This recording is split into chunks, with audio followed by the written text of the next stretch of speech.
Alright, following an extensive social media marketing campaign, if you are a user of the social media apps such as Facebook, Insta or any of the others, you would have definitely noticed the Woodman Dashcam ad popping up in your newsfeed. I saw it a million times and I was really curious about this dashcam. So were my viewers. So many of you were already asking me, were texting me regarding this Woodman dashcam and when I would be reviewing this particular dashcam for you. Well, finally Woodman did send me this dashcam and I took some time to bring you the most detailed insight into this dashcam you are ever going to watch anywhere on YouTube. This is everything you need to know about the Woodman dashcam, and by the time you finish watching this video, you will have a clear-cut idea if this is the right dash camera for you. You're watching Travel Tech. Let's take a look.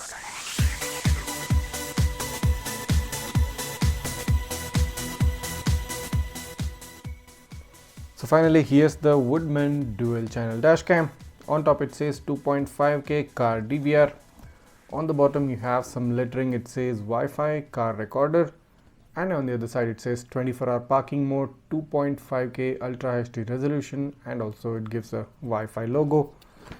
On the other side of the box they have again specified some features, and this says it has a mobile control, loop recording, double recording, low voltage protection, dark night vision, and collision induction. I think it's supposed to be collision detection, not really sure of that. Anyway, let's open up the box. So as soon as you remove the top cover, it says car DVR without any branding. And if we move on to open up the box case actually does feel a bit premium for its price, I think, and I don't think for this kind of a price anybody packs this kind of a packaging. Anyway, let's move on and take a look. Alright, so there are two boxes within the box, one small box and another medium-sized box.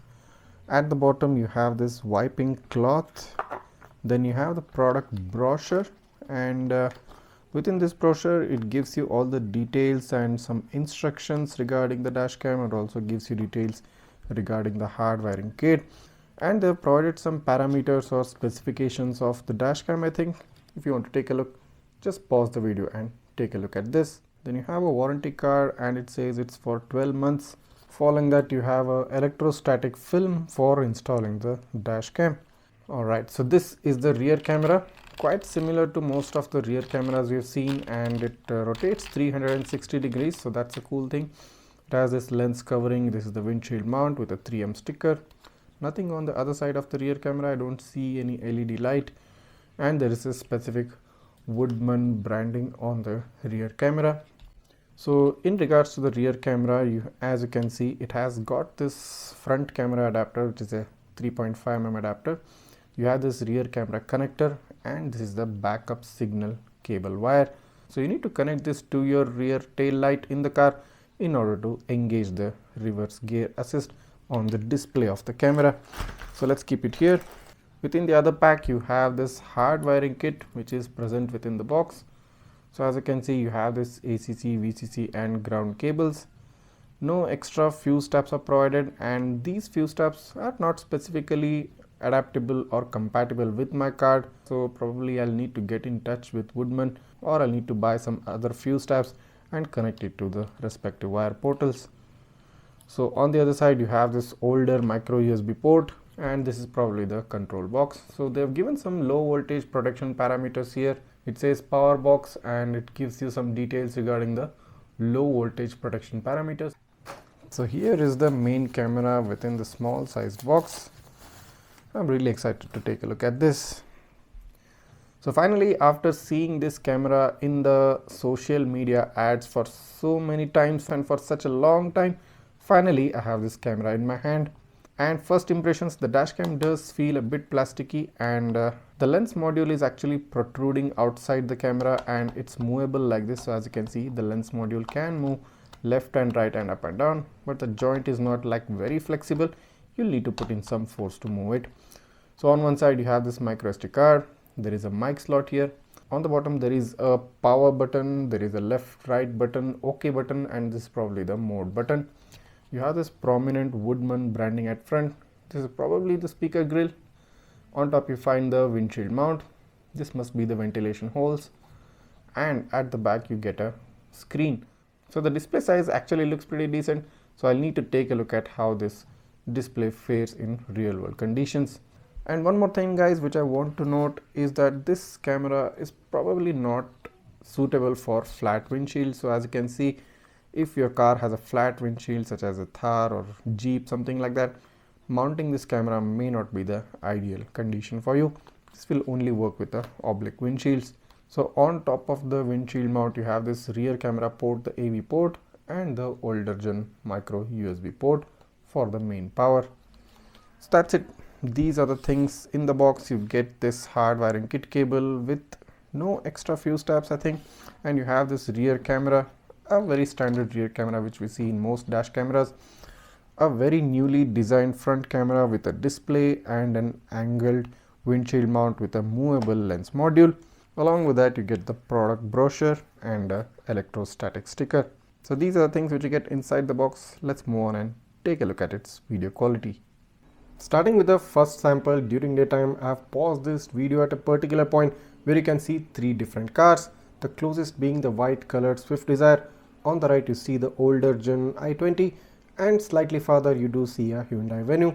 If we take a look at the number plates of all these three cars, so here as you can see, the Swift Desire at the closest has a decent number plate read. At the i20 on the right, slightly blurred out, a bit of a noise, but you can still make out the number plate.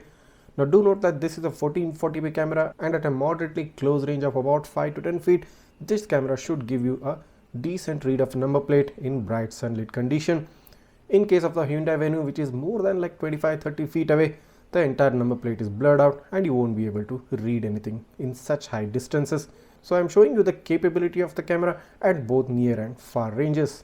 Moving on to the rear camera license plate readability, you can see this Nissan Terrano right behind me. It's about a distance of 10-15 feet away, and if you take a look at its number plate, a decent read. The image is quite softer compared to the front camera's image, but the readability of the number plate is still decent, considering that this is a slightly larger number plate when we compare it with other cars. Now also notice the red colored, I think it's a Ford Fiesta, probably standing on the right. At that distance, the number plate read is jumbled up. So at a close distance of 5 to 10 feet, the rear camera can give you a good read of number plate, but more than that, as you're seeing in this example, the number plate read is limited. So this is also showing you the capability or the capacity of the rear camera in terms of reading number plate at a near and a far range. Moving on to the night sample, I've paused the video at a certain point to show you the exact capability of this camera during night time. Let's zoom in and take a look. So as you can see, the two-wheeler very close to me, which is actually not under the direct glare of my headlight, it's actually at the border of my headlight, and because of that specific reason, at a close range the number plate readability is decent. I mean, you can make out each letter and number, also considering for the fact that the number plate size is very less when you compare it with a car, but still the number plate read is decent. But what about the car which is directly under the glare of my headlight, and even the two-wheeler which is slightly next to it? That's not readable because the glare of my headlight is preventing the camera from reading the number plate. This is where the StarVis 2 sensor is really needed. Moving on to the rear camera's number plate readability at night. Again, a very specific example to show you the capability of the rear camera during night.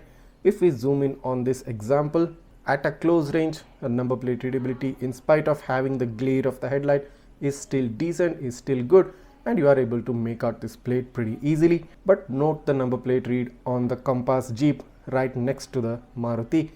I mean, at a distance of 10 plus feet away, the number plate read gets jumbled up. So from the rear camera during night time, at a very close range, the number plate readability is good. At a far range of more than 10 feet away, do not expect the camera to perform miracles for you. Moving on to the overall video quality during daytime. Now on top you see the front camera, and on the bottom is the rear camera. The front camera gives you a 1440p resolution at a 25 frames per second. It has about 21,000 kbps of bitrate and a 155 MB per minute of file size. The rear camera on the other hand gives you a 1080p resolution at a similar 25 frames per second, about 8000 kbps bitrate and a 63 MB per minute of file size. Now you can straight away notice that the front camera's quality is drastically better compared to the rear camera. I mean, the saturations are really bumped up in this, not so high that it becomes an inconvenience, but it does seem slightly higher than normal, but that does kind of make the video look much better compared to a normal saturation levels. The sharpness levels also in the front camera are a tad bit higher, whereas in the rear camera the video looks so yellowish. I mean, it does need a bit of color correction and some contrast correction, but the overall quality is decent and usable, as evidence from the rear camera as well. Moving on to the night sample from the front and the rear camera, again the similar kind of effect, better contrast and saturation levels in the front camera compared to the rear ones. The rear camera does tend to have a lot of headlight exposure, as you're seeing on the screen right now, when the vehicles are slightly farther from the rear camera. The nighttime video quality from the front camera is usable as evidence and can be used for general purposes, but it's not for someone who wants to use this camera for vlogging. The rear camera quality has that higher exposure look, a yellow tint on the video, slightly lower contrast and sharpness levels, giving it an overall smoother look. But considering that this is a budget camera coming around a price of 6,000 to 7,000 rupees, the night quality from the front camera, although a bit boosted on the saturation levels, does perform decently well, and the rear camera quality is just usable enough. Now moving on to the installation of this camera. Now before you actually install it, make sure you insert a compatible micro SD card within the SD card holder. Following that, gently remove the sticker which is covering the windshield mount. Now stick the dash cam to your selected area, to your area of preference on the windshield, and press on the camera gently so that the sticker adheres really well. Take the rear camera and peel off its sticker on the windshield mount, and as soon as you removed it, install the rear camera to your selected place and make sure the lens is moving about up and down based on your requirement. Also connect the two 4-pin connectors in order to provide power to the rear camera. Now the rear camera comes with a backup signal cable. You need to peel off the extra over covering of the wire and connect it to the tail light of your car, specifically the reverse tail light. So make sure you remove the connections, plug in the wire and gently plug back the connector of the reverse tail light. Once the connection is done, as soon as you engage the reverse gear of your car, the dash cam is going to give you guidelines on the screen. So now go ahead and connect the rear camera power cable to the front camera right on top of its windshield mount. Connect the front camera power cable using the micro USB port as soon as you've done hardwiring. If you want to know detail about hardwiring, you can watch my another video. I'll leave a link in the description below. So as soon as you turn the camera on, it's going to format the SD card present inside and it's going to start fresh. So once the camera is done, you get a clear display on the screen showing you the live video feed from the camera, and now the Woodman camera is ready to use. So to give you a quick glance through of the display of this dash cam, so basically you have this mode button at the bottom, you have a power button in the middle. If you press on it, you can turn off the display. If you press on it back again, the display turns on. You have the left and right buttons, and then you have the select, that is OK button. If you click on the right button, the camera shifts to the split screen mode. So as you can see, here is the front camera view and this is the rear camera view. If you click on it back again, it moves to the front camera view. If you click on it back, it moves to the rear camera view. So you have three different view options. You also have a split screen option, which I definitely like. Let's head into the mode menu. So these are the main important settings of this dash cam. You have this something called as CDR, then you have CDR setting, file explorer and system settings. So let's head into the CDR. So if you head into the CDR, nothing happens. It's just getting back to the main home screen and it's recording from the beginning. If we head into the CDR setting option and click OK. So the first option you have in the driver settings is the loop record option. If you click on the OK button, you can shift to either 1 minute or 2 minutes. Then you have the recording resolution option. If you click on the OK button, nothing happens because the resolution is pretty much fixed. Then you have the recording after 1 minute of operation. You can enable or disable this. Then you have the stream media option, which you can enable or disable. Then you have the recording mute option, which you can enable or disable. Then the watermark time, the parking monitoring, you can turn on or off right here. Then you have the G sensor sensitivity. Then following that, time lapse recording duration. So if we head into that, it gives you a minimum of 15 minutes followed by 12, 24 and 48 hours. So let's currently select 24 hours. Then you have the front camera recording image. Then you have the rear camera recording front image. I mean, quite confusing names here. I'm not really sure what that means. Anyway, these are the settings within the driver settings. So let's head back to the main menu. Those were the CDR settings, and then following that we have something called as File Explorer. If you click on that, you can see the front camera files and the rear camera files. Coming back to the main menu, you have the system setting options. If we click on the OK button here, first option is the Wi-Fi switch, you can turn on or off. Then you have Wi-Fi password QR code. Then you have brightness setting, volume setting, screen sleep. So you can actually select the screen to go to sleep after like 10 seconds, 30 seconds or up to 1 minute. So these options are actually not present within the app. So they are only present on the display and you'll need to activate them right here. Then you have the language settings, then you have disk format, then version number, restore factory settings, and that's it. These are the system settings present for this dash cam. Alright, so as you can see, currently the front camera is being streamed, and if I click on the right button, the rear camera is being now streamed on the screen. But if I now engage the reverse gear, this happens. You get these guidelines, but since the rear camera is focused half towards the horizon and half towards the sky, the guidelines are not properly aligned. But you can correct this by rotating the rear camera towards the base of the car or more towards the road. But if you do that, you won't get a proper rear camera view while driving. Alright, so first thing first, if you take a look at the product brochure, here it gives you the details regarding the app connection and operation guide. And it says for iOS system, you can enter the App Store and search for 6 Zentan to download. And it says such as Android, you can enter the application Treasure to search for 6 Zentan to download the 6 Zentan to download. I mean, I don't know what to say about the English right here, but anyway, let's move on. It also gives you a QR code at the bottom, so you can scan this QR code and try to download the app.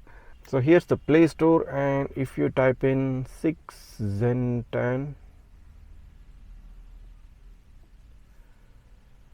yeah, there is no app called as 6 Zentan here. I mean, in the Play Store you can clearly make out the first result which it gives is Video Dashcam Viewer, but the name specifically has not been mentioned within the product brochure.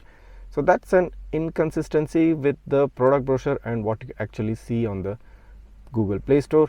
And also it says Andrew's mobile and iPhone app. It's supposed to be Android, right?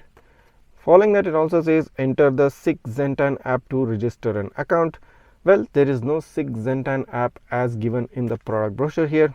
But if I do scan the QR code, so let's show you how to do this. And here is the QR code, and if I click on the link, so as you can see here, if you scan the QR code, it takes you to the Video Dashcam Viewer app. And if we just open it in the Google Play Store, so this is the specific app which opens, and there is no name 6 Zentan written anywhere. Anyway, I've still downloaded the app on my smartphone, and now let's go ahead and open it. So as soon as you open up the app, it says you have not added a camera. It's fine, let's click on the add camera button. So it opens up a new pop-up saying you have to enable the location. Fine, enabling the location. Now it needs Wi-Fi. Okay, let's enable Wi-Fi. It gives you the installation instructions for the camera, which we have already followed. And here it says go to the system settings and turn on the Wi-Fi and select the camera Wi-Fi hotspot. So here is the Wi-Fi hotspot, Woodman 365.8F9. If we click on that, it's asking for a password, which I don't currently have. So if we refer the product brochure again, it gives you the password that it's numerical digits 1 to 8. Fine, let's move on and try that. 1 2 3 4 5 6 7 and 8. Let's click on the connect. Alright, it's connected, so that's the correct password. So finally the app has opened up, and it says the quality of the live view is adjusted to give you the best experience. To watch the original recordings, go to the camera file. So as soon as I connected the app, the screen on the dash cam gave me this notification. It says prompt, please operate in the app. So currently it's not showing me the live view. I really don't know why. Let's try flipping the camera. So it is showing the rear camera view, but it's inverted right now. I'll try to invert it back. Let's move on to the front camera. Okay, alright, the front camera is now finally streaming, and I think I need to adjust the lens angle a bit. So okay, here you go. Now the lens angle is adjusted. Let's head into the camera settings, which I really want to take a look at to see what the kind of options this camera provides. So at first you have the sound recording, which you can enable or disable, basically the mic option. Then you have the speaker volume to low, medium or high, or you can also turn it off completely. Then you have the video resolution option. If you click on that, there's nothing else written except 2.5K.